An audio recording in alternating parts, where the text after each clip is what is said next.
Magandang gabi po ulit sa inyong lahat. Tayo magbabalik ulit dito sa ating munting channel. Ayan.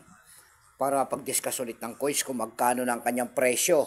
Sa ating mga online selling sa naman tayong kolektor guys. Ang pag-usapan natin barya guys, ito po ay pera po ng Mexico.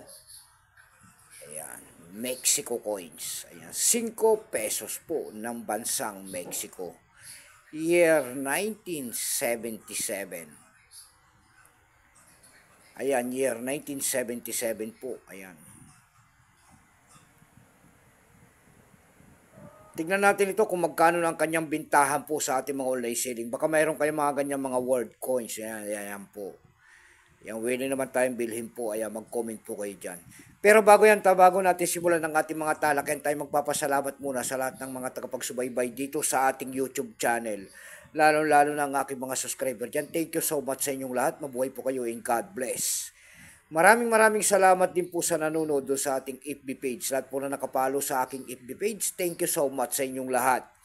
Ayan, sa matyagang panunod po dyan sa ating FB page. Ayan, ipalo nyo naman po sana ang ating FB page. Ayan, maraming salamat po sa inyong lahat ng followers ko dyan at magandang gabi. Yan naman po, hindi pa po nakapag-subscribe dito sa ating YouTube channel. Anyayahan ko lang sana kahit malaking tulong na po ubagay sa akin ang inyong magagawa tulad na lamang po sana ng pagpindot ng ating subscribe button, like and share. Para ma-update ko naman kayo sa mga bago ko pang ilalabas na video about coins. Ayan. Gandang gabi po sa inyong lahat. Ayan. Ito po ang ating pag-uusapan sa gabing ito. Pera po ng Mexico. 5 pesos po. Pero bago natin makita ang kanyang presyo, ayan, kilalanin mo muna natin ang coins na yan. Issue po niyan ay Mexico.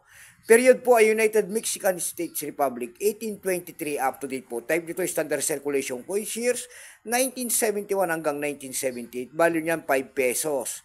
Currency piso, 1863 hanggang 1992. Composition niyan, kung ano materialis ang ginamit sa barya na yan, yan po ay copper nickel. May bigat lamang itong 14 grams, may abay itong 33 mm. May kapal po naman itong 2.22 mm.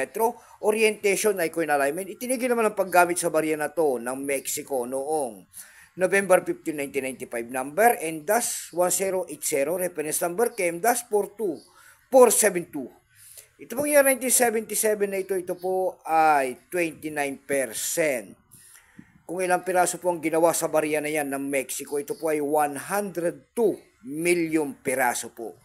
May appraisal price na po yan doon sa ating lumista. Binigyan na po ng presyo ng ating mga kolektor. Yung kanyang extra fine po, kung tawagin nila, ay nagkakahalaga po ng 28 pesos. Yung kanyang almost uncirculated ay 28 din. Uncirculated po nito ay nagkakahalaga po ng 89 pesos. Dako naman tayo sa kanyang presyo. Doon sa ating EV.com po, ayan, bintahan po ng coins, pandaigdigan, EV.com. EV.com po, mayroon tayo nakakita nagbebenta doon nito ng $12. Nasundan po yan ng $4.99. Yung pinakamababa po na bintahan doon ay nagkakalaga po ng $3 na. Dako naman tayo sa Carousel PH. Sa Carousel PH naman po, mayroon tayo nakita nagbebenta nito ng 180 pesos. Ayan lamang po ang ating may babaging kanyang presyo po. Keep safe po sa inyo lahat and God bless.